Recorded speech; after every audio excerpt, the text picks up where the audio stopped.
Assalamualaikum warahmatullahi wabarakatuh.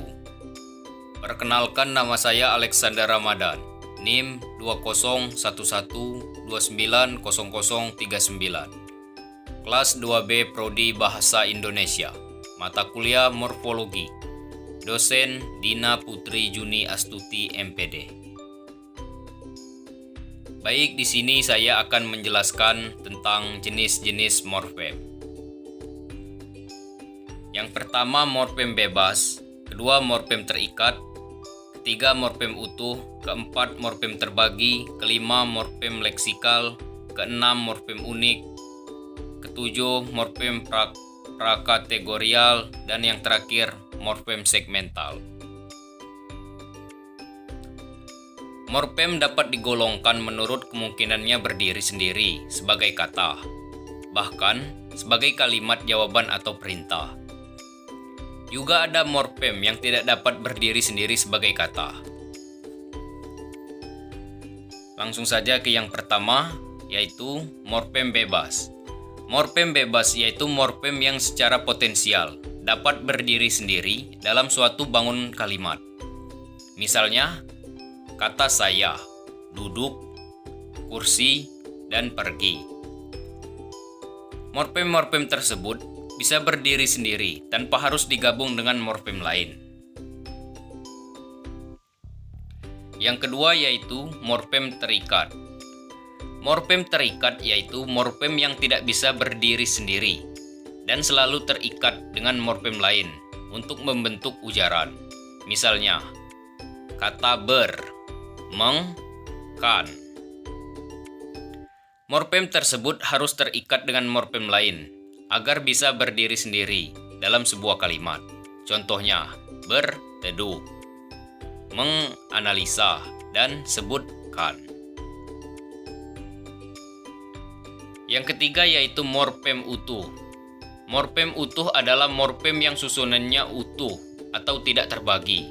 Contohnya, kata lari, kata pergi, angkat, dan lantai. Yang keempat yaitu morfem terbagi. Morfem terbagi adalah morfem yang perwujudannya dalam bentuk morfem dirantai. Di antara maksud saya oleh unsur lain. Misalnya morfem ke-an, ber-an, per-an, dan pe-an. Morfem tersebut bentuknya tidak utuh atau unsur-unsurnya terpisah. Di antara ke dan an, ada unsur lain, misalnya unsur satu, menjadi kesatuan dan perbuatan. Yang kelima yaitu morfem bermakna leksikal. Morfem bermakna leksikal adalah morfem yang memiliki makna pada dirinya sendiri, tanpa perlu berproses pada fonem lain. Morfem bermakna leksikal jumlahnya tidak terbatas, sangat produktif. Contohnya, kata ikan, ku, jalan, rumah, buku, dan mu. Yang keenam, morfem unik. Morfem unik adalah morfem yang hanya mampu berkombinasi dengan satu kesatuan tertentu.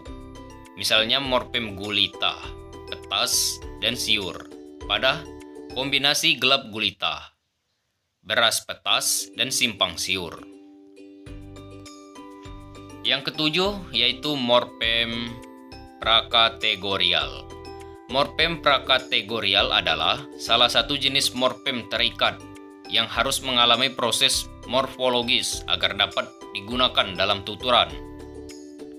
Proses morfologis yang dapat terjadi dengan bahan dasar morfem dasar terikat yaitu afiksasi, reduplikasi, dan komposisi. Dan yang terakhir yaitu morfem segmental. Morfem segmental adalah morfem yang terjadi dari fonem segmental atau dapat terbagi. Contoh morfemnya yaitu kata meja. Bunyinya dapat terbagi menjadi me-ja atau m-e-j-a. Itulah materi yang dapat saya sampaikan. Bila terdapat kesalahan saya mohon maaf, kepada Allah saya mohon ampun. Saya akhiri, wabillahi taufik wal hidayah. Wassalamualaikum warahmatullahi wabarakatuh.